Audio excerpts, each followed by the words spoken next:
Have you ever heard of the phrase, money doesn't change people, it only unmasks them before? In a world where money could get you any material thing you wanted, would you commit murder for financial gain? Don't you think it's frightening that some people are consumed by greed, that they plot against somebody's life?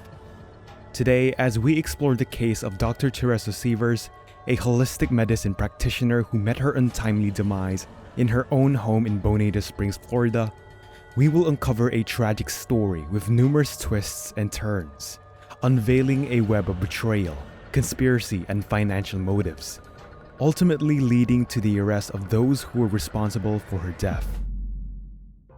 Dr. Sievers was a prominent figure in the medical community, known for her compassionate and patient-centered approach to medicine. She specializes in functional medicine, which focuses on addressing and identifying the underlying cause of an illness, rather than just treating the symptoms. She was most known for her dedication to her patients and her passion to help them reach optimal health. She was admired for her holistic approach to healthcare, and her colleagues and patients describe her as a caring and compassionate physician. As a holistic medicine practitioner, she pointed out the need to take into consideration all the conditions of an individual's well-being, namely physical, mental, and emotional health. She believed that treating every aspect of the person was best to address specific symptoms.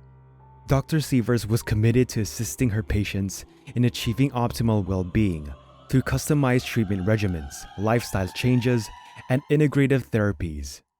Dr. Sievers' colleagues and patients respected her knowledge and dedication to providing complete care.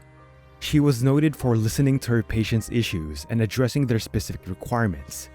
Dr. Sievers' holistic approach enabled her to research many options for treatments and integrate alternative therapies alongside traditional medicine to help her patients heal. Throughout her career, she made significant advances in the field of functional medicine and was a leader in her community. She participated in educational endeavors, training other medical professionals in holistic techniques, and presenting her expertise at conferences and seminars. Beyond her life as a physician, Dr. Teresa Sievers was a loving wife and mother. She had 2 daughters and was married to Mark Sievers. Everyone around her described her as a compassionate and an empowered woman, leaving an impact to those who get to meet and interact with her. Dr. Teresa Sievers was last seen alive in public at Southwest Florida International Airport, returning to work after a family vacation with her husband and 2 daughters. However, Sievers never showed up at the medical office the following day. A few hours later, Mark Sievers sent their neighbor to check on her wife, but instead of a lively Dr. Teresa, the neighbor discovered her lifeless body on the kitchen floor. The police report indicated that there were signs of forced entry on their home. However, Mark's gun collection and $40,000 were left untouched, ruling out the possibility of burglary. People wondered why the alarm didn't set off, but they found out it was deactivated. It was revealed that during the Sievers' vacation, Mark asked his mother to feed the family pets while they were away, and that Mark's mother has struggled with activating it. According to the autopsy report, Dr. Sievers died due to blunt force trauma to the head. She was killed by repeated blows to the head, and the weapon used in the murder was identified to be a hammer. The crime scene revealed traces of struggle, indicating that she fought back before being plunged to death. After a thorough investigation, the police officials identified suspects, and to their surprise, these suspects were not from Florida at all. Curtis Wainwright, a childhood acquaintance of Dr. Sievers' husband, Mark Sievers, surfaced as a suspect during the investigation. Evidence suggested Wright flew from Missouri to Florida just days before the murder and was involved in the crime. Additional inquiries led detectives to suspect Mark Sievers as the murder's initiator. The motive for Dr. Sievers' murder appears to be monetary gain.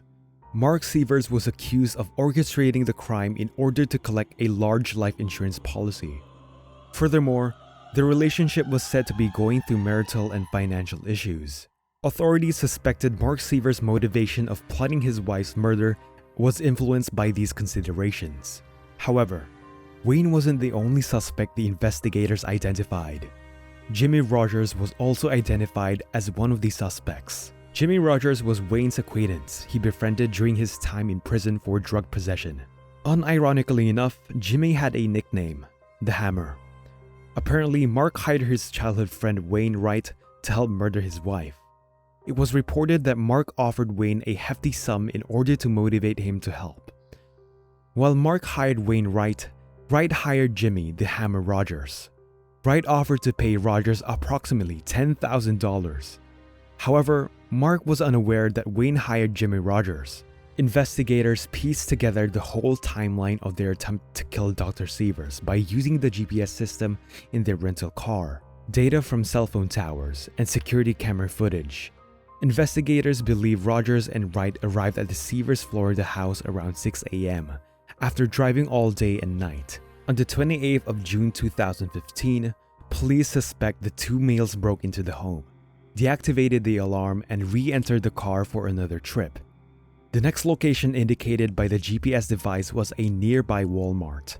Rogers and Wright are seen shopping in the store with no particular concern about concealing their identity. They are seen living with suspicious items such as wipes, garbage bags, black towels, black shoes, and lock-picking tools. Investigators wondered why Wayne wanted to kill his best friend's husband. But when they downloaded all the data from Mark's cell phone, they discovered that the Sievers pair was experiencing marital and financial problems, despite having $40,000 cash on hand. When they found out that Dr. Teresa Sievers had 5 life insurance policies under Teresa's name, summing up to over $40 million, it was all apparent. After 8 months, Kurt Wayne Wright turned his back on his childhood best friend and agreed to cooperate with the side of Dr. Teresa, his victim. He pleaded guilty to the murder of Dr. Teresa Sievers. He admitted to the murder and his role with the planning and his participation. He told the court that it was all Mark Sievers' idea to kill his wife. Mark Sievers and Jimmy Rogers were both arrested and charged in connection with the murder. The trials were marked by evidence delivery, cross-examinations, and closing statements from the prosecution and defense.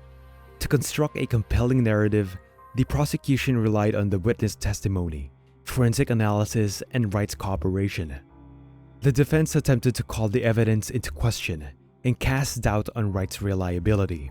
The state believed that the 2 hammers were used in the murder. However, only one hammer was seen in the crime scene. Following this trial, Rogers' girlfriend was called as a witness and told the jury that Jimmy Rogers confessed to her killing Dr. Sievers. Jimmy Rogers was guilty of second-degree murder and was sentenced to life in prison. In November 2019, Mark Sievers went on trial for the murder of his wife. After spending 3 years in prison, he still claims that he is innocent. After being presented again with the call detail records, GPS signals, and data from cell phones, the defense of Sievers argued that all the evidence only pointed to Kurt Wayne Wright and Jimmy Rogers. The court then called Kurt Wayne Wright to testify against Mark Sievers. When asked who killed Dr. Teresa Sievers, he stated that he and Rogers was the one who physically did it, and that Mark Sievers was also involved in the planning. After testifying against his best friend for hours, the jury finds Mark Sievers guilty of first-degree murder. During the sentencing phase, further evidence was presented in order to decide the appropriate punishment for the convicted individuals. On the 3rd day of January 2020, Mark Sievers returned to court and pleaded for his life. However, the judge, after carefully examining all the evidence presented, still sentenced him to death. Teresa's family was relieved after the agonizing 5-year wait for the justice for their daughter. The Sievers' children are now being raised by their Teresa's parents, and the state denied Mark Sievers' request for another trial.